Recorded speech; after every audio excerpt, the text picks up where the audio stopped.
Ito na po mama, nabuksan na natin ha. So malinaw.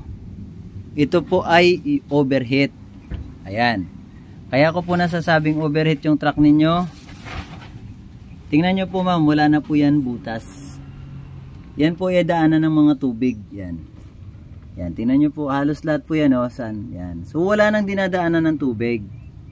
So pag tumunog na siya ng gano'n, nakala mo minamartilyo, sa totoo lang yun ay overheat po yun. Ayan po mama. So tanggal na natin yan.